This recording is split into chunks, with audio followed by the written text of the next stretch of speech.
Hello mga kabangka! Ngayong araw nga ay hatid na naman natin si Sab sa school. Pero feeling ko nga malilate kami kasi tingnan mo naman ang liit-liit ng tubig. Ang hirap kunin ng bangka kaya bumaba na dyan si Tito Edward para talagang ayusin niya yung bangka para sa amin. Salamat talaga Tito Edward!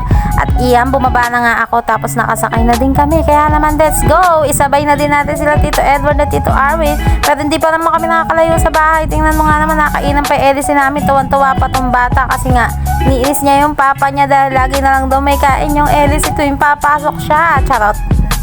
At nang makarating nga kami dito sa Pilapil, ayan, bumaba na sila. Tapos nandito na din kami sa Bagoongan. Dito na kami dumaan kasi nga hindi kami makakadaan dun sa tapat ng court. Ang liit-liit ng tubig. Baka talagang sa putik kami pulutin ni Sab kapag doon pa namin pinilit ilagay yung bangka. Buti na lang talaga merong alternate na daan kasi kung wala, ewan ko na lang kung paano papasok si Sab. Baka lumipad na lang kami. Charot.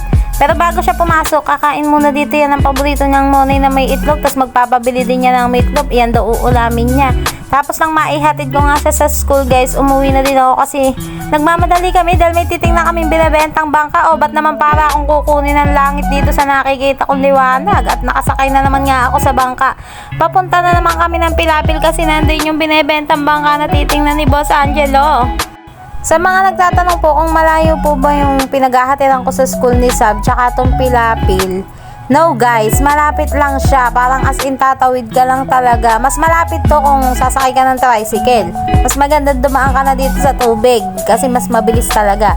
Mga 2 minutes nga lang, ayan o, nandito na kami sa titingnan namin bangka. Ito nga pala yung binebentang bangka na titingnan ni Boss Angelo. Bibilin daw kasi ng lolo niya yan guys.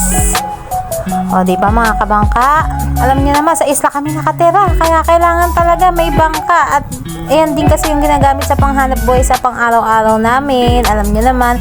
Tapos meron pang libreng bird watching. Nakita niyo, ayan, daming lumilipad na ibon dyan tuwing umaga kapag maliit yung tubig or kapag hapon maliit ang tubig.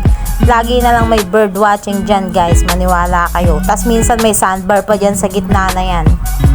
I-fast forward na nga natin guys. Pauwi na nga pala kami sa bahay mga kabangka. Matapos namin tingnan yung bangkang binebenta. Tingnan nyo na may dinadaanan ko. Ang ganda-ganda. Tapos ilang sandali lang. Eto na naman. Nandito na naman kami sa bahay namin. Huwag na kayong magtaka guys kung makakarinig kayo ng tunog ng motor ng bangka dito sa voice over ko. Kasi tabing ilog yung bahay namin. Huwag na kayong magtaka kung palaging ganun yung naririnig nyo. Tapos pagbukas ka ng pinto, eto na naman yung cute na cute kong pusa. Tapos inayos ko na din pala yung mga almusal namin. Kaya naman let's eat. Pas muna tayo sa spaghetti. After nga namin mag-almusal, biniyak-biyak na ni Angelo yung tingga na gagamitin niya dun sa lambat na iniikot-ikot namin nung nakaraan. Kung naaalala nyo yun dun sa mga past vlog ko, meron kaming ginawang lambat. Tapos iyan yung ikakabit dito sa ibabaw na yan guys, para may pabigat yung lambat at maraming mahuling isda. Kailangan nga kasi talaga guys na maraming mahuling isda dahil meron kaming cute na doggy na umaasa sa amin at 4 na pusa. Tapos meron pang isang dog dun sa kubo ni Madam tsaka isang pussy kids din. Kaya naman need natin talagang humuli ng maraming isda para sa ating mga alaga. Tapos habang binibiyak yan ni Angelo, eto naman to, tana to, sunod sa akin tong Mia na to. Gusto lang pala magpahimas-himas.